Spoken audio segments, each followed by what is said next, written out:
Hello folks, my name is Robert Pound, a product technologist from Quest, and today we're going to discuss script execution in Toad DevOps Toolkit.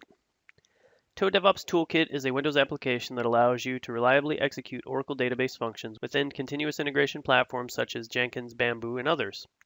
Toad DevOps Toolkit supports access through a number of languages, but the focus of this video will be on PowerShell. It is assumed for this video that you have knowledge of PowerShell, continuous integration platforms, and an understanding of the Toad features being discussed. There are several components to help you along your DevOps journey. The focus of this video will be on running code using script execution feature.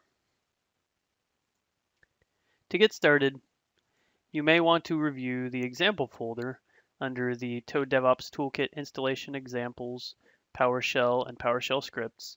It has a wide range of examples in PowerShell, and if we look specifically at the execute script, PowerShell script, we can see that it contains all the PowerShell examples for execute script.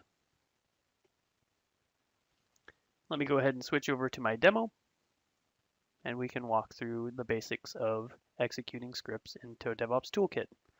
Before I get started, it's important to note that I'm using PowerShell 5.0, and that's because that is the level of PowerShell that was used in the development of the example. However, it's not necessary to run Toad DevOps Toolkit. I'm also not using code best practices in my script for clarity.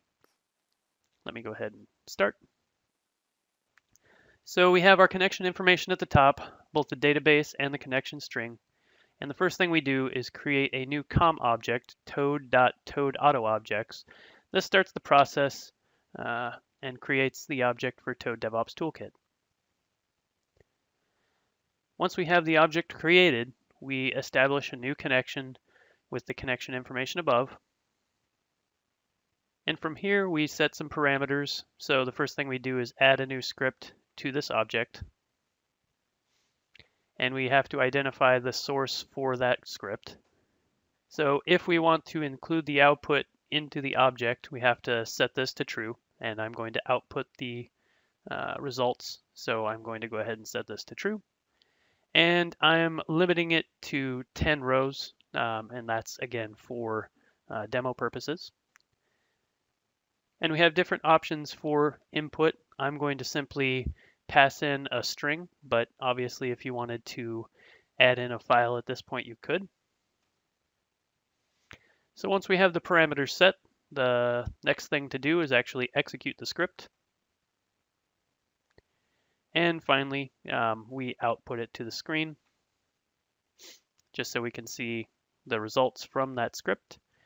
And finally, with some housekeeping, we quit, and thus ending the process. And that's it, short and simple. Hopefully this helped you out in understanding a little bit more about how to execute scripts in Toad DevOps Toolkit. For more information on this topic, you can check out the help file. And if you navigate to All Programs, Quest Software, and Toad DevOps Toolkit, you can find the help file. You can also check out the community-driven innovation going on at www.toadworld.com. For more information on this product, you can visit www.quest.com/products/Toad DevOps Toolkit. Thank you and have an excellent day.